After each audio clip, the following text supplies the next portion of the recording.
రీసెంట్‌గా బీఆర్ఎస్ వాళ్ళు ముఖ్యంగా కేటీఆర్ గారు, హరీష్ రావు గారు వీళ్ళంతా కూడా కన్నపల్లికెళ్ళి అక్కడ కాళేశ్వరం నీళ్లు వదలట్లేదు, రైతులు నష్టపోతున్నారు అని జెప్పేసి అక్కడికి వెళ్లి ఒక హడావిడి క్రియేట్ చేయడం, అక్కడ మీడియా ముఖంగా ఆహ్, ఎలా ఈ నీళ్లు వృధా అవుతున్నాయో ఎక్స్‌ప్లెయిన్ చేయడం ఇదంతా కూడా మనం జూసాం.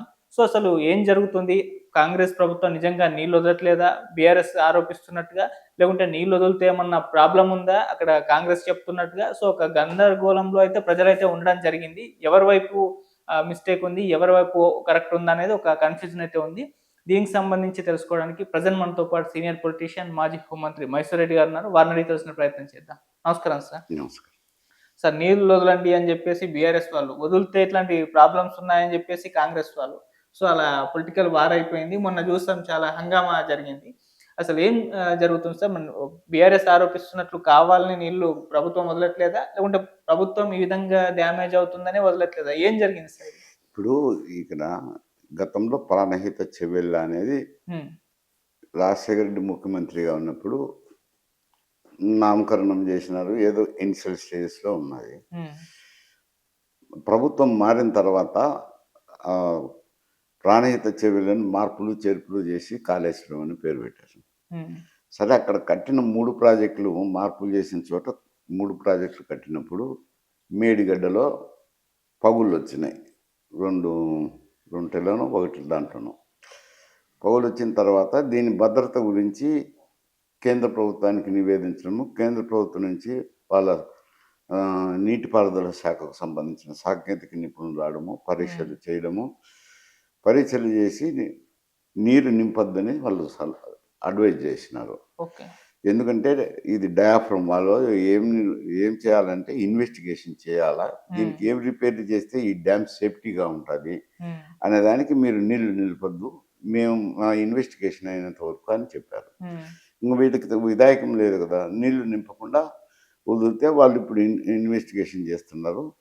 వాళ్ళు సిఫారసు చేయాలా, ఓకే. మీరు ఈ పలానా పనులు చేయండి, పలానా పనులు చేసిన తర్వాత నీళ్లు నింపుకోండి అని వాళ్ళు ఏం సిఫారసు చేస్తారో అలా సిఫారసుని బట్టి వీళ్ళు వర్క్ చేయాల్సింది ఉంటుంది. ఇప్పుడు వీళ్ళ చేతుల్లో అయితే లేదు కదా, స్టేట్ గవర్నమెంట్ చేతుల్లో. అది ఆ ప్రాజెక్టు నిర్మాణం చేసింది ఎప్పుడు బీఆర్ఎస్ అధికారంలో ఉన్నప్పుడు నిర్మాణం చేశారు. దాని మీద అవకతవకలు జరిగినాయని అప్పుడు కాంగ్రెస్ పార్టీ వాళ్ళు కూడా చాలా విమర్శలు చేసినారు. ఇంతలోనే బీఆర్ఎస్ పార్టీ ప్రభుత్వం కూలిపోయే ముందరే ఇది చీలికొచ్చింది. ఇది కాంగ్రెస్ పార్టీ ప్రభుత్వంలో బయటపడింది. ఎందుకంటే కొంచెం ఒక మాసం అటు ఇటు జరిగింది కాబట్టి చాలామంది ప్రజలకైతే అది సాంకేతిక నిపుణులు వాళ్ళు చెప్పి ఈ పనులు చేసి నీళ్లు నింపుకోండి అంటే వీళ్ళు చేయాల్సింది. అంతవరకు నీళ్లు నింపేదానికి లేదు కదా. నీళ్లు కూడా తీసేయమని వాళ్ళే అడ్వైజ్ చేసినారు. ఎందుకంటే వాళ్ళు ఇన్వెస్టిగేషన్ చేసిన దానికి అనుకూలంగా ఉంటుందని. అటువంటిప్పుడు నీళ్లు ఎట్ట నిలుపుతారు, ఎట్ట పారిస్తారు? ఇది ప్రజల్లో ప్రజలకు ఈ పరిస్థితులు తెలియవు కదా. ఏమో నీళ్లు రాలేదే అని అనుకుంటున్నారు. దాన్ని అవకాశంగా మలుచుకొని నీళ్లు వదలాలా అని అంటున్నారు. నిజంగా వాళ్ళ సాంకేతిక నిపుణులు అడిగినా చెప్తారు ఇది కష్టమైనదే, క్లిష్టమైనదే అని ఎవరైనా.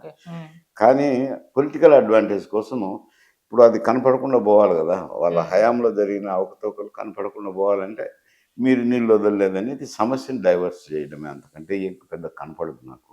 ఓకే. అంటే సార్ ప్రాబ్లమ్ ఏమన్నా ఉంటే దాన్ని సాల్వ్ చేసి నీళ్ళు వదలొచ్చు కదా, కేసీఆర్‌కి ఇవ్వండి, కేసీఆర్ గారికి ఇవ్వండి, వారం రోజుల్లో దాన్ని బాగు చేసి నీళ్ళు వదులుతారని చెప్పేసి. ఇది ప్రజాస్వామ్యంలో ప్రభుత్వాలు మారుతాయి. ఎవరు అధికారం ఇస్తారు, ఏమని ఇస్తారు కేసీఆర్కి ఇప్పుడు? ఇది ఇచ్చేయండి ఎన్ని నీళ్ళు వదులుతానంటే ఎవరు ఇస్తారు అంట, ఎవరివ్వరు కదా. అది జరిగే పని కాదు, అయ్యే పని కాదు కాబట్టి అంటున్నారు. ఎవరైనా కానీ కేంద్ర ప్రభుత్వం నుంచి పర్మిషన్స్ రావాలా, వాళ్ళ సాంకేతిక నిపుణులు ఇదో ఈ పనులు చేపట్టి ఈ నీళ్ళు ఇవ్వండి. నా రిపోర్ట్ రాలేదు కదా, ఏం తెలియదా మాత్రం? వాళ్ళు ప్రభుత్వం 10 ఏళ్ళు వెళ్ళినారు, కాకపోతే బుద్ధ జల్లేస్తే కడుక్కుంటుంటారు లేదు అంతే, అంతకంటే ఏమి లేదు. అదే సార్ మీరు అన్నట్టు ప్రజల దగ్గర కావాలని కాంగ్రెస్ ప్రభుత్వం నీళ్ళు వదలట్లేదని ఒక ఫ్రేమ్ చేసే ప్రయత్నం అయితే జరుగుతుంది. సో దీన్ని ఎదుర్కోవడంలో కాంగ్రెస్ విఫలమైందని చెప్పేసి చాలా మంది అభిప్రాయపడుతున్నారు. అంటే చెప్పలేదు సరిగ్గా, ప్రాపర్‌గా కన్వే చేయలేదు ప్రజలకు అని చెప్పేసి. సో వాళ్ళు కూడా ఇప్పుడు ఒక గందరగోళంలో అయితే ఉంటారు. అరే బీఆర్ఎస్ వాళ్ళు చెప్పారు ఇలా చేస్తున్నారని. ఎలా సార్? నీళ్ళు వదలనేది సులభంగా కనపడుతుంది. ఎందుకంటే రైతులు ఎన్నో పరిస్థితుల్లో కరువు వచ్చింది కాబట్టి నీళ్ళు వదిలితే పోతుంది. వాళ్ళకైతే లేదు కదా, నాలెడ్జ్ ఉండదు కదా. ఇది కేంద్రం సాంకేతిక నిపుణులు పర్మిషన్ ఇవ్వాలా, పనులు పూర్తి చేసి నీళ్ళు ఇవ్వాలనేది వాళ్ళకి తెలియదు. ఈ నీళ్ళు ఇవ్వలేదనేది వాళ్ళ తపన ఉంటుంది. దాన్ని అడ్వాంటేజ్గా తీసుకోవాలని వాళ్ళు మాట్లాడుతున్నారు. కానీ ఇవన్నీ తెలియవు కదా. వీళ్ళు ఎక్స్ప్లెయిన్ ఏం చేస్తారు, సాంకేతిక పరంగా ఎక్స్ప్లెయిన్ చేయాల్సింది. ఆ రిపోర్ట్ రాలేదు, రిపోర్ట్ వస్తే మేము చేస్తాము, 28 కల్లా పూర్తి చేస్తామని చెప్పారు కదా ఇరిగేషన్ శాఖ మంత్రులు. ఓకే. కాబట్టి వారికి సాంకేతిక పరిజ్ఞానం ఉండదు కదా సామాన్యులకు. రాజకీయ నాయకులే లేకుండా మాట్లాడుతుంటే ప్రజల్ని ఎట్లా అనుకుంటాము. అది కొందరికి ఇరిగేషన్లో అనుభవం ఉంటే, ఆ సాంకేతిక పరిజ్ఞానం ఉంటే తెలుసుకుంటారు ఏటలేనని. ఓకే సార్, గతంలో నీళ్లు రిలీజ్ చేసే వాళ్ళ సార్ ఇప్పుడే ఆగాయా, లేకుంటే గతంలో కూడా ఆగిన లేదు, ఈ సందర్భాలు ఉన్నాయా? పగుళ్ళు వచ్చినాకనే వాళ్ళు వచ్చి ఇన్వెస్టిగేషన్ చేసి నీళ్లు ఖాళీ చేయమని వదిలేసేయండి, మేము ఇన్వెస్టిగేషన్ చేసుకోవాలని చేసిన. వాళ్ళ నుంచి రిపోర్ట్ రాలేదు కదా. ఓకే. వస్తే కదా వీళ్ళు ఇచ్చేది నీళ్లు. అంటే ఇప్పుడు వచ్చిన తర్వాత దీనికి ఒక సొల్యూషన్ అంటే దొరుకుతుంది. కాదు, ఆ రిపోర్ట్ వచ్చిన తర్వాత దానికి ఏదైనా రిపేర్ వర్క్స్ చేయాలన్నా, చేయకుండా నీళ్లు నిలుపుకోమంటారా, ఏదో వాళ్ళు చెప్పాలి కదా. చెప్పని చేయలేరు కదా.